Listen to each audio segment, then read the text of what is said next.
रवि, आज तुम फिर से अपनी माँ के घर गए थे। घर में घुसते ही श्रेया ने सीधा सवाल किया। रवि ने पहले कुछ सोचा, फिर जवाब दिया। श्रेया, वो मेरी माँ है। पापा की तबीयत ठीक नहीं रहती। माँ हमेशा परेशान रहती है। मैं उनका अकेला सहारा हूँ। श्रेया को इन बातों से कोई फर्क नहीं पड़ रहा था। मुंह बनाते हुए श्रेया ने कहा, वो सब मैं नहीं जानती। मैं तो बस इतना चाहती हूँ कि तुमने मुझसे अलग होते हुए मुझसे वादा किया था कि अपने घर वालों से कोई मतलब नहीं रखोगे। मैं सब जानती हूँ। जब तो बहू बेटे को घर से निकाल दिया, अब बेटे की कमाई के चक्कर में उसे बार बार बुलाते रहते हैं। रवि को बहुत गुस्सा आ रहा था, लेकिन घर में कलेश न हो इसलिए उसने खुद को संभालते हुए कहा, देखो श्रेया, पैसों के लिए मेरे पापा की पेंशन ही काफ़ी है। और रही बात वहाँ जाने की, तो मेरे सिवा उनका है ही कौन। पापा की बीमारी को देखते हुए मेरा फर्ज है कि मैं उनका ध्यान रखूं। बेटा होने के नाते मेरा भी तो कुछ फर्ज है। रवि श्रेया को बहुत देर तक समझाता रहा, लेकिन श्रेया नहीं मानी और उसने रवि से कसम ली कि वह बिना उससे पूछे कभी अपने माँ बाप से मिलने नहीं जाएगा। रवि श्रेया का स्वभाव जानता था। अगर उसके मन का काम न करो तो वह बहुत ज़्यादा गुस्सा हो जाती है और डिप्रेशन में चली जाती है, जहाँ तक कि आत्महत्या भी करने का विचार करने लगती है। रवि ने उसकी यह शर्त भी मान ली, लेकिन उसका मन हमेशा अपने माता पिता के लिए तरसता रहता था। उसे आज भी याद है कैसे पापा ने अपना पेट काट कर उसे पढ़ाया लिखाया, रवि की हर इच्छा पूरी की, जहां तक कि रिश्तेदारों के दबाव में न आकर रवि को अपनी पसंद की लड़की से शादी करने की इजाज़त दी। लेकिन शादी के 2 महीने बाद ही श्रेया ने लड़ाई झगड़ा कर उनसे अलग होने का फैसला किया। रवि के पिता जगन्नाथ जी ने एक दिन रवि से बात की, बेटा, अगर बहू हम लोगों के साथ खुश नहीं है तो तू अलग हो जा, हमारी चिंता मत कर। यह सुनकर रवि ने कहा, पापा, अब जब मुझे आपका ध्यान रखना चाहिए, आप चाहते हैं आपको बेसहारा छोड़ दूं? यह मुझसे नहीं होगा। रवि की मां शांति जी ने कहा, बेटा, सही तो कह रहा है। यह बहू को समझाएगा तो वह भी धीरे धीरे मान जाएगी। आपकी भी तबीयत ठीक नहीं रहती। जगन्नाथ जी ने शांति को चुप कराते हुए कहा, कैसी बात करती हो तुम? वह नए जमाने की मॉडर्न लड़की है। आजकल हर किसी को प्राइवेसी चाहिए होती है। जाने दे इनको।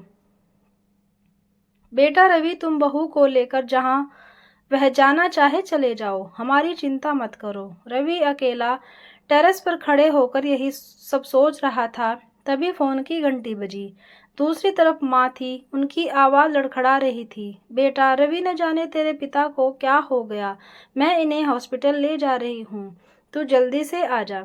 रवि ने कहा, माँ तुम चिंता मत करो, मैं अभी पहुँचता हूँ। यह कहकर रवि जल्दी से नीचे आया और जूते पहनने लगा। श्रेया ने देखा रवि कहीं जाने की तैयारी कर रहा है। रवि, तुम कहाँ जा रहे हो इतनी रात को? और भी फोन किसका आया था? रवि की आंखों से आंसू बस छलकने ही वाले थे। उसने कहा, श्रेया, पापा की तबीयत बहुत खराब है, मुझे जाना होगा। माँ उन्हें लेकर अस्पताल गई है। श्रेया गुस्से से बोली, रवि, मैंने तुम्हें कहा था कि तुम उनसे मिलने नहीं जाओगे। ठीक है, तुम जाओ, लेकिन जब वापस आओगे तो अपनी बीवी को जिंदा नहीं पाओगे। रवि उसके आगे गिड़गिड़ाते हुए बोला, श्रेया, आज जाने दो मुझे। एक बार पापा ठीक हो जाए तो मैं फिर बिना तुम्हारी मर्जी के कभी उनसे मिलने नहीं जाऊंगा। लेकिन श्रेया का गुस्सा तो 7वें आसमान पर था। रवि के लिए जिंदगी और मौत का सामना एक साथ होने जा रहा था। एक तरफ उसका फर्ज उसे बुला रहा था, दूसरी तरफ उसका प्यार उसे फर्ज निभाने से रोकने के लिए मरने को तैयार था। श्रेया, तुम्हें मरना है तो मर जाओ, मैं अपने पापा को इस हाल में नहीं छोड़ सकता। रवि के मन में ये विचार बार बार आ रहा था, लेकिन वह इसके लिए जुबान न खोल सका। कहीं श्रेया ने सचमुच कुछ गलत कर लिया तो क्या होगा? यही सोचकर वह चुप रह गया। रवि ने जल्दी से अपने दोस्त राहुल को फ़ोन किया। राहुल, मेरे भाई, मैं कहीं फंसा हुआ हूँ, मेरे पापा हॉस्पिटल में हैं, तू उनके पास पहुँच जा और जितने भी पैसे की ज़रूरत पड़े मुझे बता दियो, मैं भेज दूंगा। और मुझे हर 1 घंटे में फ़ोन कर उनका हाल बता देना, प्लीज़। राहुल यह सुनकर बोला, भाई तू चिंता मत कर, मैं अभी पहुंचता हूँ, और पैसों की चिंता मत कर, मैं सब संभाल लूंगा। रवि की आंखों से झरझर आंसू बह रहे थे, लेकिन श्रेया उसकी परवाह करे बगैर किचन में काम करने चली गई। रवि अपने बेडरूम में जाकर तकिए में मुंह छिपाकर रोता रहा। कुछ देर बाद उसने राहुल को फोन किया, लेकिन राहुल का फोन नहीं लग रहा था। रवि और बेचैन हो गया। तभी उसे ध्यान आया कि हो सकता है पापा आईसीयू में हो, वहां फोन बंद रखना पड़ता है। इसी तरह अपने आप को समझा रहा था। कुछ देर बाद श्रेया आई और बेड के एक तरफ मुंह फेर कर सो गई, जैसे रवि को गुनाह करने जा रहा था, जिससे श्रेया ने पकड़ लिया। कुछ देर बाद उसने फिर से राहुल को फोन लगाया, लेकिन फोन नहीं लगा। रवि का मन बहुत बेचैन हो रहा था। उसके हाथ पैर ठंडे पड़ रहे थे। वह अपने आप को कोस रहा था कि क्यों उसने श्रेया से प्यार किया और आज तक उसकी हर जिद मानता रहा, जबकि उसे उसकी किसी बात से कोई फर्क नहीं पड़ता। कुछ देर बाद फोन की घंटी बजी। क्या बात है राहुल, पापा कैसे हैं? तेरा फोन नहीं लग रहा था। राहुल का फोन देखते ही रवि ने एक ही सांस में सारे सवाल पूछ डाले। राहुल बहुत घबराहट में बोला, रवि संभाल अपने आप को, तू ही टूट जाएगा तो बाकी परिवार की को कौन संभालेगा? तू जहां भी है जल्दी से हॉस्पिटल आ जा। अंकल हम सबको छोड़कर चले गए। यह सुनते ही रवि के पैरों तले जमीन खिसक गई। ये क्या हो गया? अभी शाम को ही तो वह उनसे मिलकर आया था। काश वह आखिरी समय में अपने पिता के साथ होता। वह जोर जोर से रोने लगा।